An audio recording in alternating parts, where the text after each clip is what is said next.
Hi everyone, my name is Matt Williams. I'm the Access Fellow at Jesus College, and I'm going to be talking you through our Access and Outreach life cycle, meaning the story of how we work with young people from primary school age through to secondary school and their GCSEs, through to supporting them with their A-levels and their university choices, giving them the tools and the information to make competitive applications to universities like Oxford, through to helping them when they are at Oxford, and then helping them into the labour market. So it is a full story of support that we provide at Jesus College, and it's my great pleasure to be able to share with you some of the elements of that story.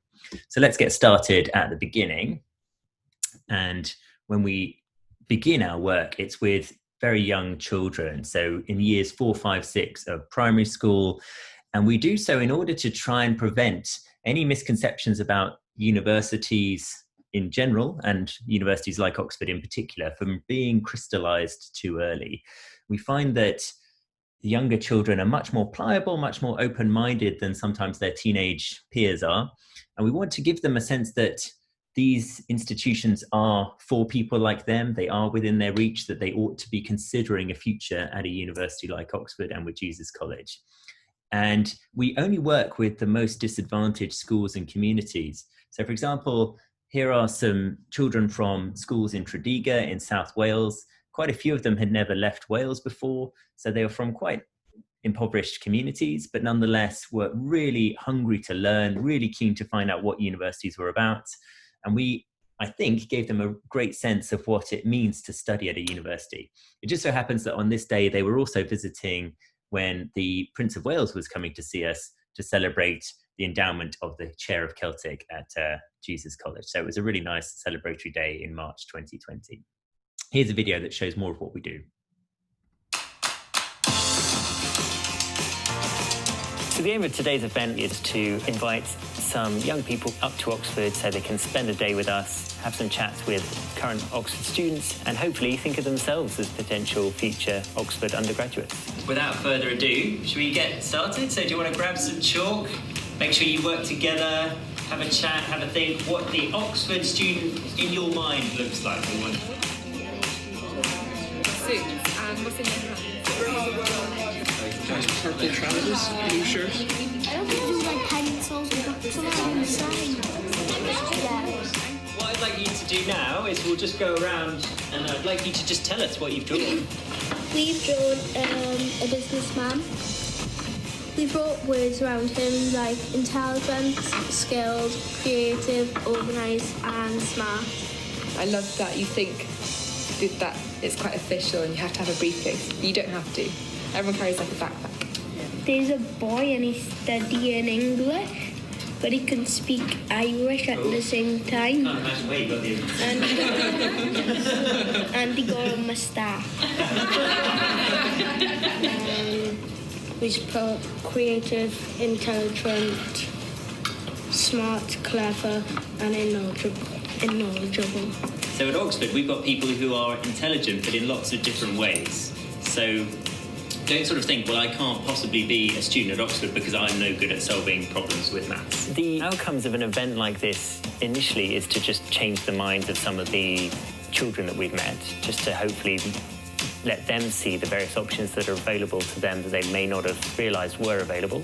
But more broadly, we want them to go home to their family and their friends and say, you know what, that place Oxford is all right, the people are friendly, I had a wonderful day, and you could think of it as well. So it's not just an outcome for the individual, but also for the community that we're aiming for.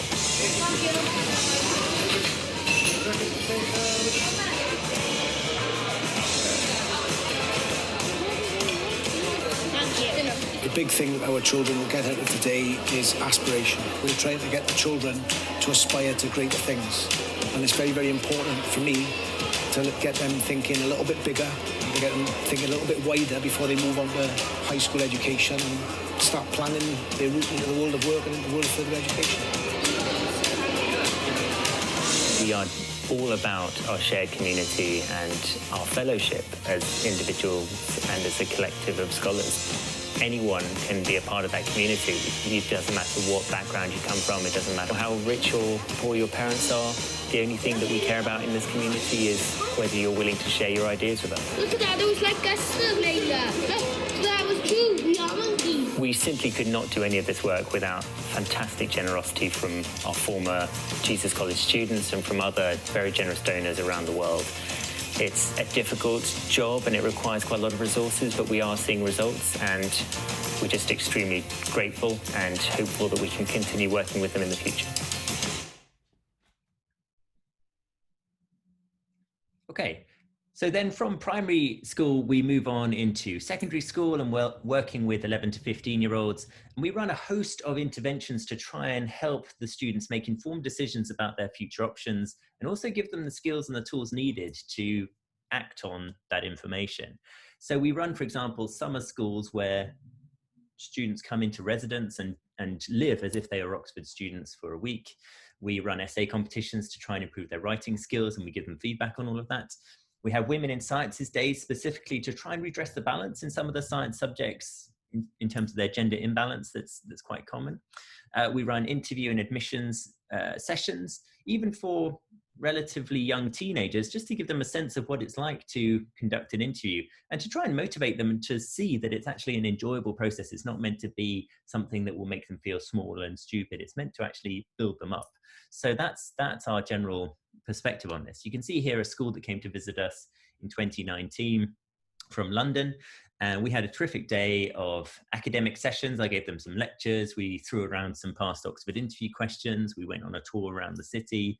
So they got a real sense of what it's like to live and study at Oxford without the mythology of the place getting in the way of them thinking and seeing themselves in that space in the future.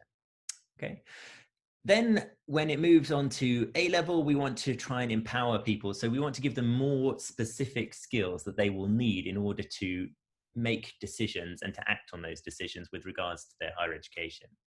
So in a sense, we're trying to recreate a lot of the services that are provided either by companies or by private schools for relatively privileged young people, because well, there's a bit of an unfair market of talent in the United Kingdom insofar as privilege and good fortune still count for quite a lot in terms of making competitive applications to universities and being successful in the labour market. And we want to try and redress some of that by providing some similar services actually in a really cost efficient and a highly effective way.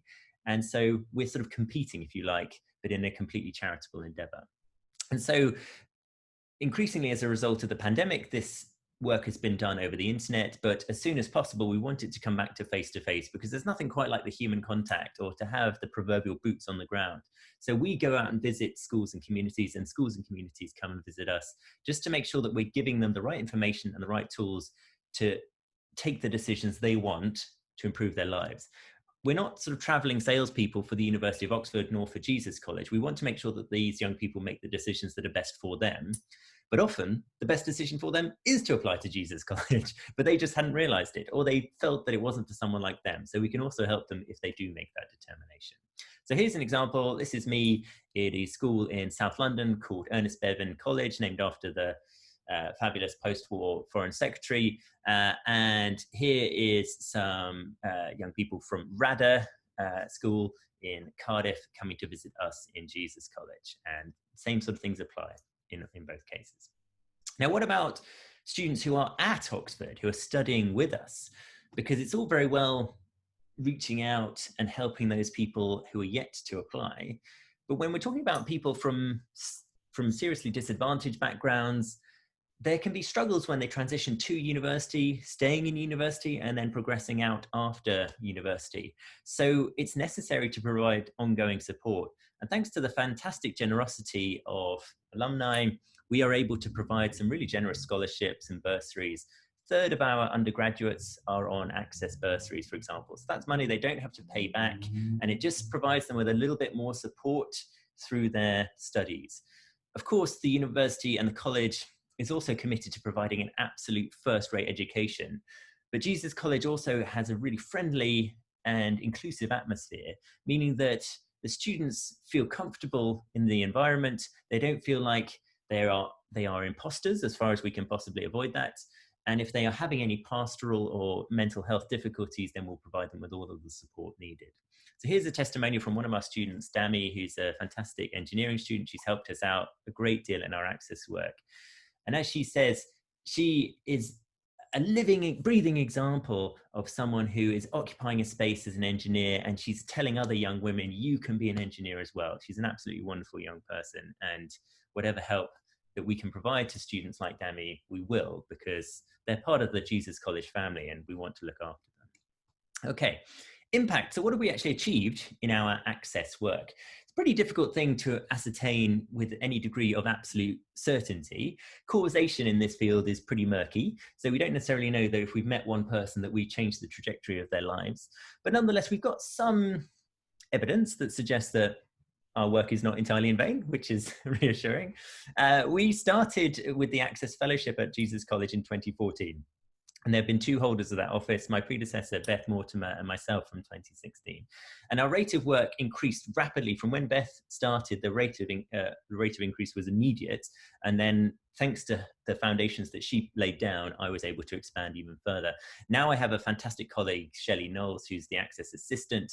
And together our team of two pull on all of the other human resources available at the college and the university to make sure that we leverage what relatively few human resources we have to really efficiently and effectively provide top-notch services in regard to access. And we've got very ambitious plans to continue with the expansion and growth. We're currently responsible for the whole of Wales when it comes to access work, and we've started up a partnership with New College and St Catherine's College to provide access and outreach services there. We're also responsible for the London boroughs of Lambeth and Wandsworth, although we're beginning to stretch outside of those borough domains, working with Southwark, with Lewisham, with Deptford. So we're sort of moving around, but wherever people need our help, we're gonna be there. And here's a graph that describes the increase in work. And as you can see, in the most recent years, we've got up to seeing about 10,000 prospective undergraduates every year. So that's described by the green vertical bars, which you can see have gone up quite substantially. And the green line describes the increase in the number of events, which has also grown enormously. Okay, and we achieved this through trying to make the most of partnerships, because in a relatively small team, just two of us, we are trying to adopt a model of very efficient access services. So there are lots of players in this space, lots of big charities involved in, say, social mobility work and educational work. And it's basically just me and Shelley. But of course, we are embedded in a fantastically vibrant community. So we talk to the JCR, we talk to the MCR, we talk to the SCR, we pull on people from departments and various other parts of this university. We make the most of our brand recognition as an Oxford college. So we've got lots of assets that we can take advantage of to make sure that we provide fantastic support and impact, but with relatively few human resources, making us an extremely cost-efficient outfit. And in particular, we work with very big and established charities and also government organisations. So we work with the Welsh Government's Seren Network most notably, and they help us with funding and other support for our flagship summer schools. We now have 2 summer schools with the Seren Network, one online summer school for 300 young people across the entirety of Wales, and one in-person residential summer school for 75 young people in Oxford. We also work with Target Oxbridge, fantastic outfit that works in particular with BAME young people, so that's Black, Asian and minority ethnic young people. We work with the Brilliant Club, we work with Into University, and we work with an Oxford-based organisation called Universify Education, who support us with our summer schools for London in particular. Okay, and just as a bit of a nod, this is a letter from the Minister of Education thanking us for our online summer school in 2020. So that's Kirsty Williams, the Welsh Minister for Education. As a result of the pandemic, a lot of Welsh students that were meant to travel overseas for summer schools were unable to do so. And at a relatively last minute, they asked us if we would be able to take them on and provide an online summer school. And we did, and they were grateful, which is nice. So what specific success we had? I've already spoken about impact, but I'm not really giving you the key data on what impact we think we've had. Well, we've worked with about 35,000 people in the last 4 years, mostly focused in Wales and London, but not completely exclusive to those areas. We're pretty clear from both quantitative and qualitative data that we've had quite a substantial impact. It is a bit of a numbers game. We do have to try and see as many people, because to a certain extent, we're trying to change cultural perceptions of Oxford and Jesus College. We're trying to change minds so that we can change some hearts as well. And here are some data with regards to applications from Wales to Oxford from Welsh state schools. And as you can see, there have been increased applications over the last 4 years, increased offers. So that suggests that we're not only encouraging people to really think seriously about Oxford and make that application, we're also empowering them to make a competitive application. And you can see, we've also seen an increase in admissions. So quite specifically, 20% increase in applications from Welsh state schools to Oxford in 4 years. Now, the slight problem with that statistic is that this is from a relatively low baseline. Wales, unfortunately, has been chronically underrepresented at the university for many years. So we've still got a long way to go if we're going to really shift the dial on this. But it's nonetheless promising that we've seen quite a substantial jump in just 4 years. There's also been a 32% increase in offers and a 55% increase in admissions. Now, it would be particularly alarming if we saw an increase in interest and we were getting more people to put their name into the hat, but fewer people were able to actually obtain places because they didn't have the skills to actually make good on those applications. So that's why our strategy is not just to raise the interest in Oxford, but also to actually raise the skill set for people that are thinking of applying to Oxford. Okay. And we're really excited to note that in 2020, this year in 2020, we secured funding of £187,500 for a 5-year programme of residential summer schools. So we already have a fantastic Welsh summer school programme, which was endowed by a fabulously generous alumnus to the tune of £1 million. So our summer school for Wales is going to continue in perpetuity. And now we're going to do something similar for London, because London poses various different challenges when it comes to higher education. And so we want to make sure that we're not losing sight of how important London is to the story. And the parts of London we work with have particularly acute problems with regards to relative deprivation and disadvantage that we want to try and help with as far as we can.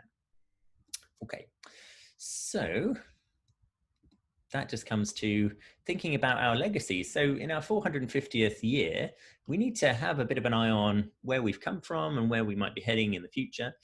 And I would say that Jesus College has a legacy of accessibility, that the college's story has always been about providing opportunities for education for those that were otherwise denied them. And from the very beginning, as an institute of higher education focused on people from Wales, it was sending a message that we were an Oxford college that wanted to help people that might not find a home at other Oxford colleges. And I think that's really important about our story going forward. It's not to say that we are somehow disapproving of privileged people, we don't like them, we don't want them to apply. We just want to realize that diversity in an institution is not only morally superior, but it's also instrumentally better. It's going to lead to better standards, because mathematics dictates that if you're overrepresenting a particular group, you're going to get not only the best of that group, but also some of the not so good in that group. And if we therefore diversify the college, our standards can only increase. And we are seeing that. We're seeing strong evidence of that. The university data on that is pretty clear cut. So there are very good reasons why we need to continue working towards what has basically always been part of our institutional DNA of opening up, of being diverse. And of course, all of this work depends on fantastic generosity and support of college members, past and present. So thank you so much. We really can't do it without your support. And we are endlessly grateful. We do need more support, because we're so ambitious to continue this work and to expand it and to make sure that we actually start really shifting the dial on these things. But nonetheless, for what we've been able to do so far, we are extremely grateful.